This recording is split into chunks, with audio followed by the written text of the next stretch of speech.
Well, finally, we interrupt this program to talk about, well, my interrupting on this program. Some of you have had enough, say that I go way too far. Art emails, your voice is very grating, and you continue to interrupt your guests when they are answering your questions. Why don't you retire? Donald in Grove City, Ohio. Cavuto, will you please shut up and let your guests talk? He had other stuff to say, but I lost the email. Anyway, Jim in Florida. When you ask a question, shut up and listen to the answer. Your guests are trying to explain something, and you keep interrupting. It's rude as hell.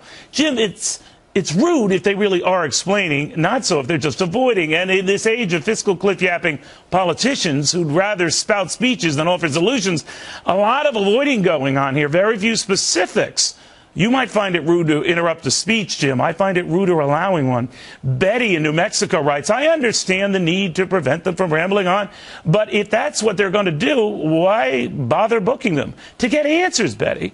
And when they're not answering or worse, stonewalling, I do have to step in. Still, some argue that I don't step in enough. From Carl in New York, you let Democrats spin and spin. Elena in Detroit. Curious how you never interrupt a Republican, Cavuto, don't you think? Are these guys watching the same show? Sal in New Jersey. You're a gutless, spineless lapdog to whatever powerful guest you're sucking up to. You sit on that fancy set of yours like a clueless Buddha, letting these politicians run roughshod all over you. If you don't have it in you to challenge, how do I get this to your boss, Roger Ailes, so I can have him fire you? Sam Bill O'Reilly, Sal. And via MSN, you're a fat ignoramus.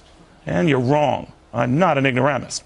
Kelly in Oregon. Why don't you engage your guests more and show some class instead of all but calling them names, you puffed up plastic hair blowhard? I'll consider the classy suggestion, Kelly. This from David via AOL. If you're so smart, why do you look and sound so dumb? Well, you got me, David. Must be good genes. Vincent via Yahoo. Someone told me your voice sounds the way it does because you're sick or something. And then I'm in a doctor's office, and I caught this article on you, and I felt really bad. Not bad enough to like you, just bad that Fox couldn't see through its pity and find someone healthy and with it to replace you. Okay, Vincent, I'll put you down as a maybe on being a fan. Alonzo in Puerto Rico writes, where I come from, we beat the crap out of arrogant jerks like you. Alonzo, where I come from, we don't email stuff like that. We do it, unless you come here and do it. Anyway, Kyle in Washington, D.C. I read somewhere you're very trusted. By whom? Aliens from outer space? Yes, Kyle, exactly.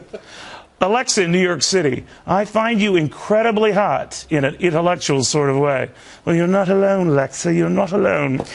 Jen in Atlantic City. This kitty wants to play with a certain Anchor Boy toy. No interruptions, though. None intended, Jen, but you are scaring me. Moore's via AOL. So I looked you up on the internet and discovered that despite what you show on the air, you're smart, well-educated, well-regarded. And here's what I found the killer. 30 years in the business and you've never been fired? I pray there's always a first time and it's coming soon. Well, I pray you're wrong, Morris, and that you stop emailing. Gilbert via Yahoo. I find you a fascinating TV anchor specimen in that you're not very good looking. You sound like a sick parrot, just yammering and yammering, and dress like something between Gomez from the Addams Family and Nathan Lane. This is funny, from Birdcage. But there you sit on national TV, and here I sit watching you. Is this a great country or what, Cavuto? It is indeed, Gilbert, it is indeed. Carol in Atlanta, Georgia. If you weren't there for your constant interruptions, you'd be perfect. But alas, you're an ass. You love the sound of your own voice more than peace for your viewers' ears. Well, alas, Carol, I'm only seeking out truth for my viewers' ears, not speeches, answers.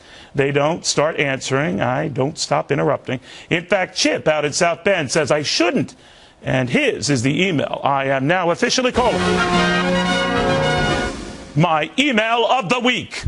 I don't know if you remember meeting me briefly at the Democratic Convention in Charlotte this past summer. We took a picture. You were very kind. And I told you I thought you were very fair. If you were interrupting only Democrats or only Republicans, I'd worry. But you seem like a pretty fair and aggressive questioner to me, and both sides seem to respect you for it. Nowhere on TV this election year did I see an anchor who managed to get so many big guests of both parties to come on and have at it with him. They clearly liked you, admired you, and enjoyed the tussle with you. And when John McCain tells you you could stop sending him personal thank you notes and even calls you out on air for being robbed or not being voted sexiest person on earth, that just proves to me and my wife at least, you're out of this world.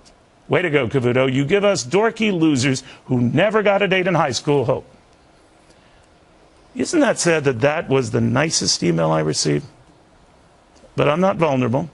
And I know this interrupting thing bothers a lot of you, but time is tight. We got to get to the point, whether you like it or not, whether you think I'm Buddha or just obnoxious or overrated or clueless or all of the above. I'm going to keep doing it. So until I am fired for that first time, have at it.